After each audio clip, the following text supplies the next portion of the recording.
ഒരു ഗ്ലാസ് വെള്ളം എടുക്കണം. ആ ഒരു ഗ്ലാസ് വെള്ളത്തിലേക്ക് 7 പ്രാവശ്യം സൂറത്തുൽ ഫാത്തിഹ നമ്മൾ ഓതണം. 7 പ്രാവശ്യം സൂറത്തുൽ ഫാത്തിഹ ഓതിയിട്ട് നമ്മൾ എന്ത് ചെയ്യുക? ആ ഗ്ലാസ്സിലേക്ക് ഇഷ്ഫി എന്ന് പറഞ്ഞ് മന്ത്രിക്കുക. 7 പ്രാവശ്യം സൂറത്തുൽ ഫാത്തിഹ, 3 പ്രാവശ്യം സൂറത്തുൽ ഇഖ്ലാസ് ഓതുക.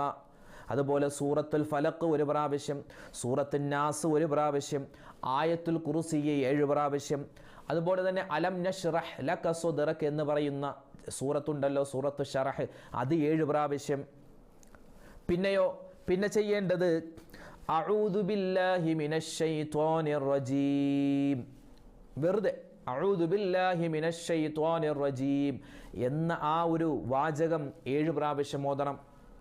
അത് കഴിഞ്ഞോ 3 പ്രാവശ്യം ബിസ്മില്ലാഹില്ലദീ ലാ യദുറു മഅസ്മിഹി ശൈഉൻ ഫിൽ അർളി വലാ ഫിസ് സമാഇ വഹുവസ് സമീഉൽ അലീം, അത് 3 പ്രാവശ്യം.